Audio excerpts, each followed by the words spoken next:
Mamet. I'm the president for the Rotary Club of Harrisburg, and I invite you to join us for a traditional luncheon meeting, service on a Monday, or Rotary alternate meeting. Everyone's invited, and that means you. Check out our website or Facebook page for more information. So yes, and I know several of you, and I'm sure most of you know who the Harrisburg Symphony is and what we do, but I'm going to walk you through it a little bit. So we play what we call classical music, which is music for concerts from about 1700 to 2020, generally be played by professional artists in a setting with an audience, not sort of what we would call folk music that you would play at home. We play a large group of 7 concerts of classical music every year. We also play popular music, which is music from about 1900 to today, music from the jazz era, from films, music from rock and roll, music from Motown, music from even heavy metal, any of that can work with a large ensemble of professional people led by a conductor, trained experts, okay?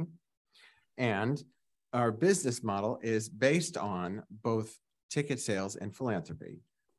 This is not uncommon for orchestras of our size or even the Boston Symphony, who has a 3-figure $1 million budget, that about 65 to 75% of our revenue comes from philanthropy.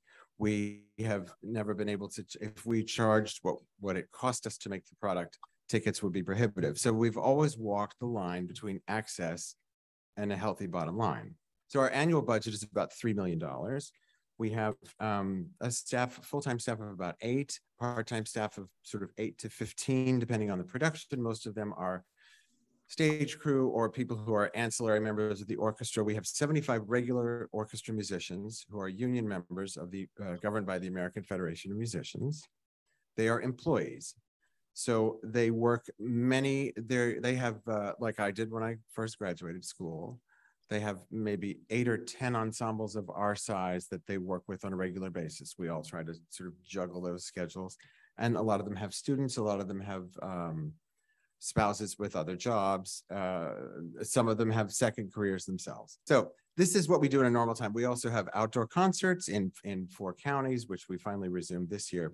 And we have a large educational program, which includes a youth orchestra of about 200 kids from elementary to high school. And we do in-school residencies where we send musicians repeatedly into the same school.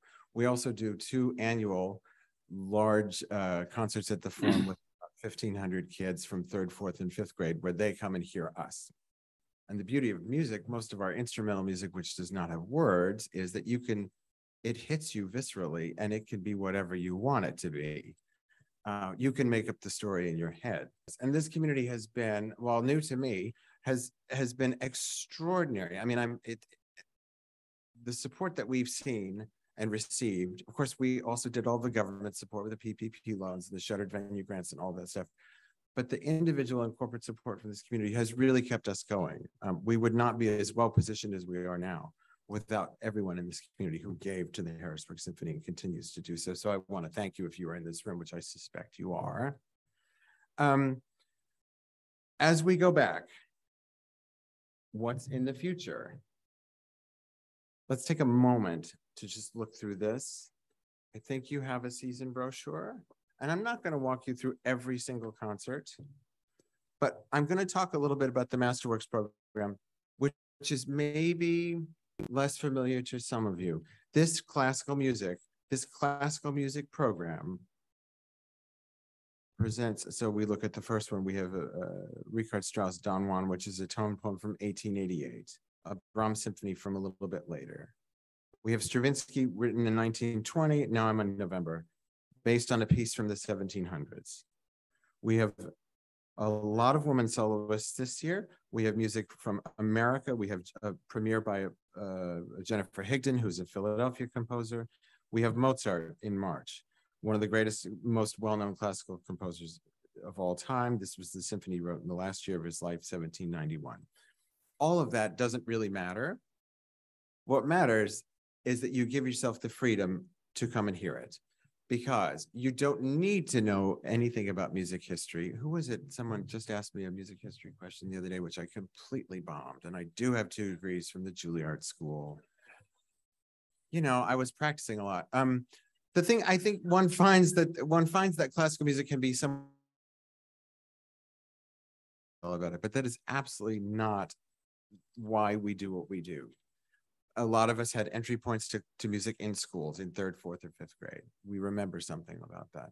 We may not even remember the composer. We remember how we felt.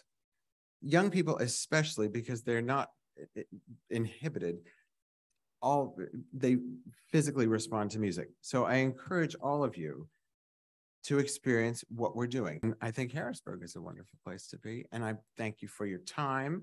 I thank you for your support of the arts in this community, which is a really, really special place to live. I've enjoyed every minute of my last 2 years. Let's hope the next 2 or longer are equally rewarding. Thank you all.